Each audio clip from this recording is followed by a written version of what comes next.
In the last quarter century, a sitting president of the United States has come to Davos only twice. Both times it was Donald Trump. That instinct to act, especially in pivotal moments, is one reason I think he values the World Economic Forum. It is a unique institution that brings together the largest combination of government officials, business leaders, technology leaders, civil society and NGO leaders anywhere in the world for a genuine dialogue, and particularly importantly this year. Thankfully, this group is meeting under better economic circumstances than during the pandemic, but once again, we're forcing very serious different economic conditions around the world. We're forcing very serious different economic conditions around the world. We're forcing very serious different economic conditions around the world. So let me introduce and welcome back to Davos the President of the United States, Donald J. Trump.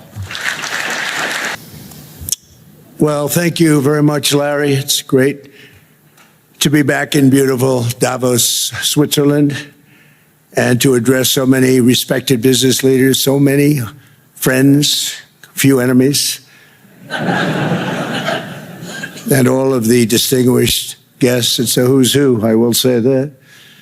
The USA is the economic engine on the planet, and when America booms, the entire world booms. It's been the history. When it goes bad, it goes bad. You all follow us down, and you follow us up, and we all boom. And these agreements raise growth and cause stock markets to boom, not only in the U.S., but virtually every country that came to make a deal, because, as you've learned, when the United States goes up, you follow. Venezuela is going to do fantastically well. We appreciate all of the cooperation we've been giving. We've been given great cooperation. Once the attack ended, and they said, let's make a deal. More people should do that. And we're leading the world in AI by a lot. We're leading China by a lot. I think President Xi respects what we've done, in part because I've allowed these big companies building these massive buildings to build their own electric capacity. They're building their own power plants, which when added up is more than any country anywhere in the world. And I came up with the idea, you people are brilliant, you have a lot of money.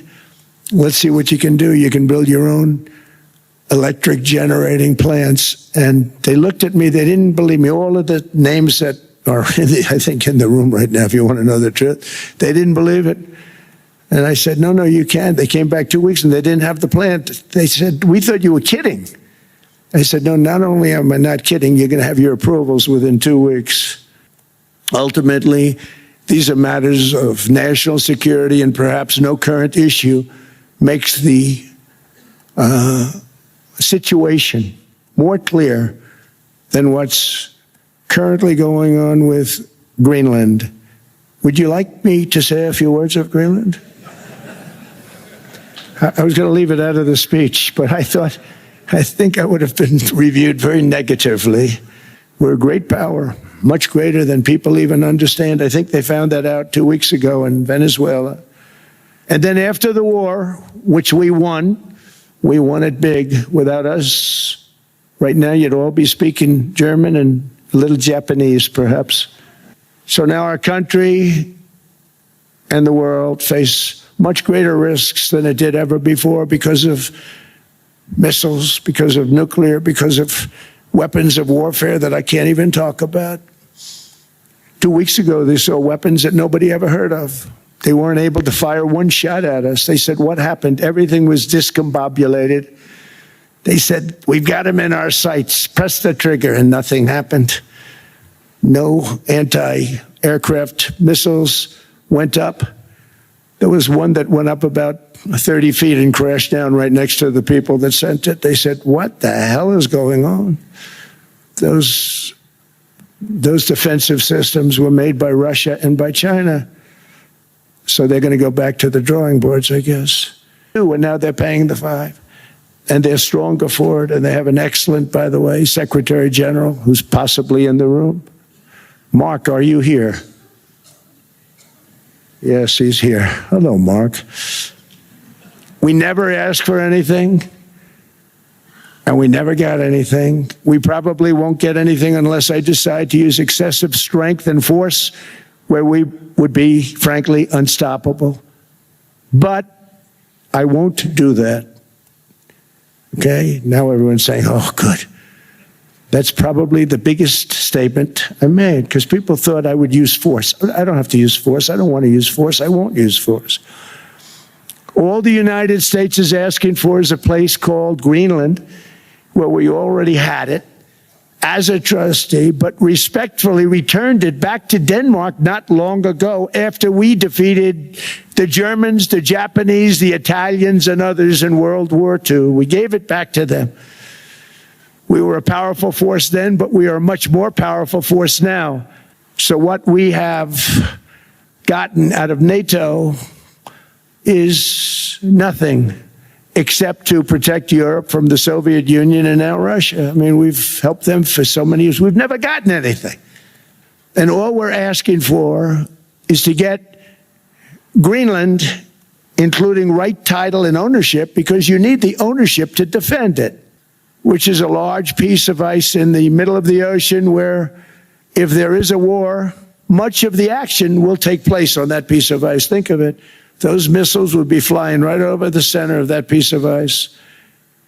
All we want from Denmark for national and international security and to keep our very energetic and dangerous potential enemies at bay is this land on which we're going to build the greatest golden dome ever built. We're building a golden dome that's going to, just by its very nature, going to be defending Canada. Canada gets a lot of freebies from us, by the way. They should be grateful also, but they're not. I watched your prime minister yesterday. He wasn't so grateful. But they should be grateful to us. Canada lives because of the United States. Remember that, Mark, the next time you make your statements. We have planned for the United States, Canada, and the rest of the world. We are going to build a dome like no other. We did it for Israel. And by the way, I told Bibi, stop taking credit for the dome. That's our technology. That's our stuff.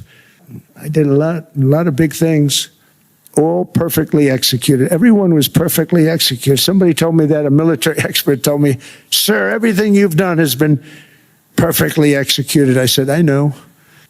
But now what I'm asking for is a piece of ice, cold and poorly located, that can play a vital role in world peace and world protection. The good news is we have the greatest equipment in the world. Now we're going to start making it a lot faster. They're going to build additional plants, Tomahawks, Patriots. We have the best equipment, F-35s, F-47, the new one just coming out. They say it's the most devastating plane, fighter jet ever. Who knows?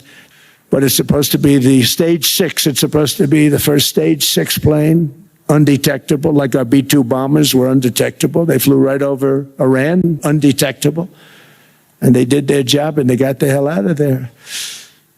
So we want a piece of ice for world protection, and they won't give it. They have a choice. You can say yes, and we will be very appreciative, or you can say no, and we will remember.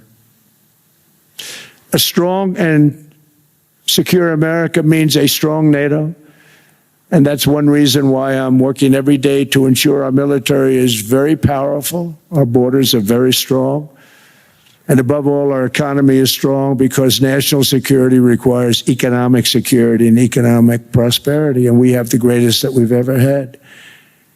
I said, no, they'll approve it 100%. Sir, you'll never get them to approve it. I said, I guarantee you. But I actually started with Emmanuel, who probably is in the room too.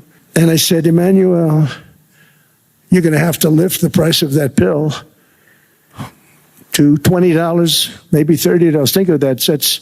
That means it's a doubling. No, Donald, I will not do that. I said, yes, you will, 100%. He said, no. You're asking me to double. I said, Emmanuel, you've been taking advantage of the United States for 30 years with prescription drugs. You really should do it, and you will do it. I have no doubt. In fact, I am 100% sure you're going to. No, I will not do it. Because yes, in all fairness to him, he has to double or triple. Because the world being a bigger place than the United States, it's not that you meet in the middle. You just have to go up some, and we come down a lot. They go up a little, we come down a lot. I said, Emmanuel, you're going to be doubling or tripling? No. I said, here's the story, Emmanuel. The answer is you're going to do it. You're going to do it fast. And if you don't, I'm putting a 25% tariff on everything that you sell into the United States and a 100% tariff on your wines and champagnes. And that's about 10 times more than what I'm requesting. And you're going to do it. I don't want to go public with it, but you may make me do that. No, Donald, I will do it. I will do it. It took me, on average, 3 minutes a country saying the same thing. You will do it. They all said, no, I will not do it. You're asking me to double the cost of prescription. I said, that's right, because you've been screwing us for 30 years. To unleash innovation and savings and financing, I'm also working to ensure America remains the crypto capital of the world. And to that end, last year, I signed the landmark Genius Act into law. Now Congress is working very hard on crypto market structure legislation, Bitcoin, all of them, which I hope to sign very soon, unlocking new pathways for Americans to reach financial freedom. And I did it for 2 reasons. Number one, I thought it was politically good, and it was. I got tremendous political support. But more importantly, China wanted that market too. It's just like they want the AI. And we've got that market, I think, pretty well locked up. So I'm honored to have done it. Finally, I've instructed government-backed institutions to purchase up to $200 billion in mortgage bonds to bring down interest rates. And I'll be announcing a new Fed chairman in the not-too-distant future. I think he'll do a very good job. Because I don't want to hurt people. I don't want to hurt them. And we brought it down to a, lower level. Doesn't mean it's not going up, but we brought it down to a lower level. But they pay now, tariff. But I realize that we have many places like that where they're making a fortune because of the United States. Without the United States, they wouldn't be making anything. And I realized with that, I don't know, because she was so aggressive. And I realized in that conversation that the United States is keeping the whole world afloat. Many places, I could give you 6, 7 places just in the people in this little area. I know every one of them. They're looking down. They don't want to see me, and they don't want to stare me in the eyes. But I realized that without us, it's not Switzerland anymore. Without us, it's not any of the countries that are represented here. And we want to work with the countries. We want to work with them. We're not looking to destroy them. Without us, most of the countries don't even work. And then you have the protection factor. Without our military, which is the greatest in the world by far, without our military, you have threats that you wouldn't believe. You wouldn't believe. You don't have threats because of us. In the old days, and I used to say I'm the youngest in the room. Now I'm among the older. I hate to say it. I don't feel old, but I'm among the older. But I remember not long ago, 20, 25 years ago, when good news came out about, let's say, the United States. The United States had a great quarter. The United States had a great month. All the stocks went up. And that's the way it's supposed to be. Washington, D.C. is the safest place now in the United States. It was one of the most unsafe. I had to admit, we sent in the military, the National Guard. Within 2 months, it was great. Within 3 months, it's like a really great place and a safe place and a beautiful place. It's even been cleaned up. The graffiti's gone. The fences are gone. We don't have to worry about fences anymore. All of the places, the grasses are cut and replaced with new grass in many cases. It's all going to happen in the spring. Memphis, Tennessee, New Orleans, Louisiana. We're there for 3 weeks. We've cut the crime down by 64% within Another month, we'll have virtually no crime there. We can do that all over. But where we've done it has been amazing, and we have a capacity to do it at much greater levels. We're cutting illegal aliens off welfare and other government benefits, and I have directed that starting immediately, there will be no more payments to sanctuary cities because they are really just sanctuaries for criminals. They're really protecting criminals, and those are the ones we have to get out of the country: murderers, drug dealers. And she's telling us how to run America. Not going to get away with it much longer, let me tell you. The explosion of prosperity and progress that built the West did not come from our tax codes. It ultimately came from, we have to become stronger, more successful, and more prosperous than ever. We have to defend that culture and rediscover the spirit that lifted the West from the depths of the Dark Ages to the pinnacle of human achievement. We live in an incredible, changing period. It's an unbelievable time, but we have to take advantage of the time that we're in. In our hands are technologies that our ancestors could scarcely have. I mean, they couldn't have even dreamt some of the things that we see today. And so rapidly they're produced. I mean, AI, 2 years ago, nobody ever heard of the term, and now everybody's talking about it. And it can have some very good purpose. It could also have some dangerous purpose, and for that we have to watch out. But some tremendous things are happening because of it. And we're leading by so much. We're doing so well. But opportunities that are bigger and grander than ever before in human history are right before us. It is the pioneers in this room. Many of you in this room are true pioneers. You're truly brilliant people. That's Larry. Everything Larry touches turns to gold. He made this very successful. But you're in this room, and some of you are the greatest leaders anywhere in the world. You're the greatest brains anywhere in the world. And the future is unlimited, and to a large part because of you, and we have to protect you, and we have to cherish you. I always say we have to cherish our brilliant people because there aren't many of them. So together with confidence, boldness, and persistence, let us lift up our people, grow our economies, defend our shared destiny, and build a future for our citizens that is more ambitious, more exciting, more inspiring, and greater than the world has ever seen. We're in a position to do things that nobody else has ever even thought of before. And many of the people in this room are the ones that are doing it. And I want to congratulate you, and I'm with you all the way. You can do things that nobody else can even think about. The United States is back, bigger, stronger, better than ever before. And I'll see you around. Thank you all very much. Thank you very much. But you know, the one thing about economies and recessions is sometimes you get hit unexpectedly and there's nothing you can do about it. All brilliant people, but there's nothing. One example was COVID. And so it began. And we ended up with the COVID, and the whole world suffered. We did a phenomenal job. I don't think we got the credit we deserved.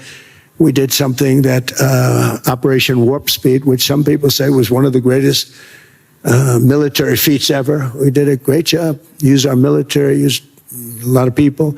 We're poised to do things that no other country has ever done.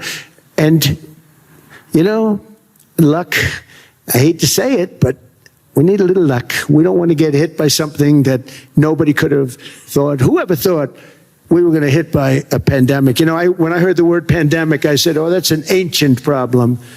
I think, Mr. President, also the $500 billion invested in artificial intelligence and the frontier technologies last year also were driving growth exponentially in the U.S. Well, AI has been a big factor. AI is massive. I mean, Mark Zuckerberg showed me a plant where he put it over a map of Manhattan, and it was basically the size of Manhattan. This is not, I said, you got to be kidding. It's a plant that was miles long, miles wide, very high. I don't think it was high like the Empire State Building, but it was high. And it literally covered most of the island of Manhattan. That's called a big plant. We also know that on the AI, there is fierce competition between the U.S. as the largest economy in the world, 27% of the global GDP and 5% of the global population, not doing that badly, and China. And we know that that competition is very tough on AI. I know you're heading to a state visit to China in April. How do you see the US-China relationship moving forward? Are you able to combine this tough competition with also collaboration? So I've always had a very good relationship with President Xi and with President Putin. Talk about, the larger powers. But I've always had a very good relationship with President Xi of China. He's an incredible man. What he's done is amazing. He's highly respected by everybody. And I do now. Now I have good. It was very severely interrupted by COVID. I used to call it the China virus, but he said, "Do you think you could use a different name?" And I decided to do that because why should we have a problem over that? But I would do that, and they were. You're a true diplomat, huh? I became a diplomat for the first time. Well, who taught me that? Marco Rubio. He said, "Let me teach you about diplomacy."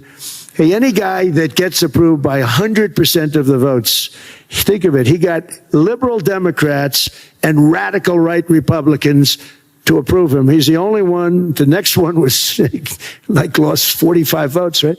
But he got all 100 votes voting for him. And at first I wasn't happy about it. I said, wait a minute, I don't like that.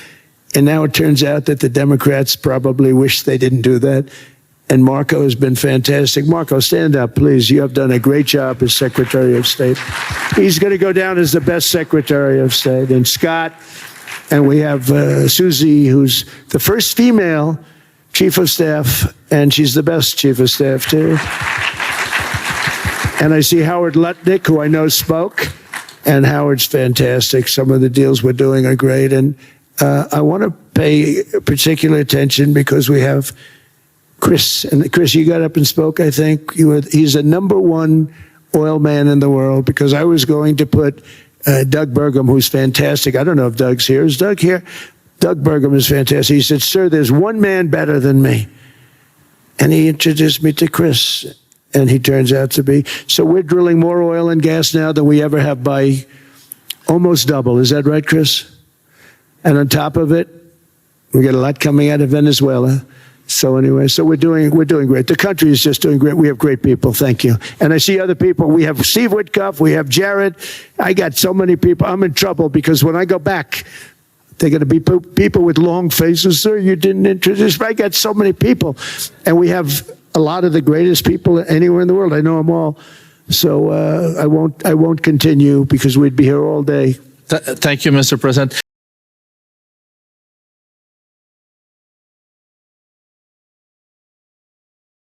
First row here, he spoke earlier today and also complimented you on the Gaza deal. I think there will be a signing tomorrow. Of course, there are different views on this, but how important do you think this signing is on the Board of Peace? And do you think this is going to sustain? Do you think we now will see Gaza reconstructed and the billions of US dollars invested? I do. I think we have peace in the Middle East.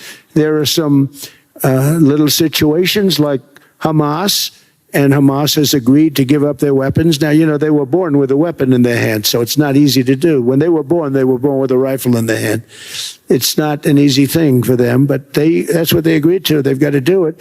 And we're going to know, Jared, over the next 2 or 3 days, certainly over the next 3 weeks, whether or not they're going to do it. If they don't do it, they'll be blown away very quickly. They'll be blown away. We have 59 countries that are part of that whole peace deal. They went in there at 2 o'clock in the morning with no moon, no light, no nothing, and every single one of those massive bombs hit its target. 100,000-pound bombs hit its target, every one of them. And then on top of it, from a submarine 300 miles away, we hit the sites with tomahawks, which is an unbelievable weapon. We had a bully. The bully was Iran, the bully of the Middle East. They used to call it for years. They were the bully of the Middle East. They're not the bully of the Middle East anymore.